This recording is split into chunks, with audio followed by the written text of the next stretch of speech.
ఆశలు తీరని మేనోళ్ళకుని ఆడినా నా ఆశలు తీరని కృప వెంబడి కృపను పొందుచు కృపను జయ గీతమే పాడుచు కృప వెంబడి కృపను పొందుచు కృపను జయ గీతమే పాడుచు కృపలో జయ గీతమే పాడుచు కృపలో జయ గీతమే పాడుచు. హల్లెలూయా హల్లెలూయా. గౌరవనీయులు ఏనుగుపల్లి శ్రీని గారిని మణికుమారిని దేవుడు ప్రేమించి ఇద్దరు బిడ్డలను ఇచ్చారు. మొదటిగా కుమారుడు, రెండవది కుమారుడు. ఈ సమయంలో రెండవ కుమారుడు మున్న అని మనం పిలుచుకుంటాము, ప్రశాంత్. దేవుడు ప్రేమించి మరొక సంవత్సరాన్ని కానుకగా ఇచ్చాడు, దయగా ఇచ్చాడు. ఆయన కృప లేకపోతే మనం లేము, ఆయన కనికరం లేకపోతే మనం లేము. ఎందుకో దేవుడు ఆయన కృపను మన మీద ఉంచాడు, ప్రత్యేకించి మొన్న మీద ఉంచాడు. ఒక నూతన కిరీటం మనకు ఆయనకు అనుగ్రహించాడు. ద్వితీయోపదేశకాండంలో 11వ అధ్యాయంలో మనం చదువుతూ ఉన్నాం.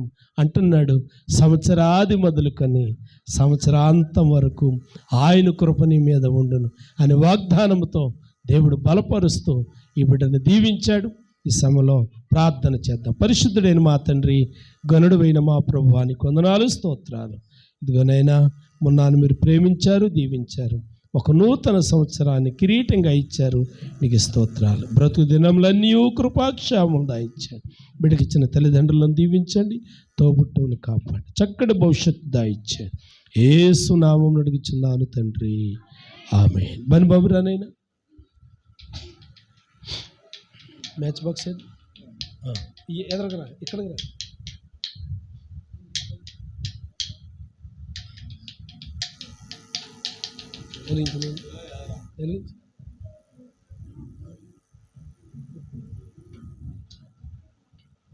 పాడండి, పాట పాడండి.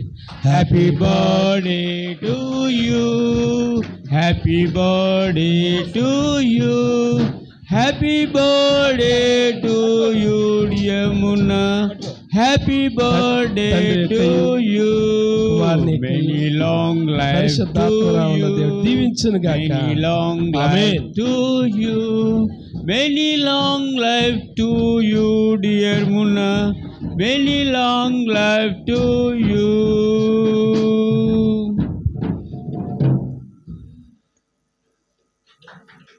అందరూ చప్పట్లు గట్టిగా ఒకసారి.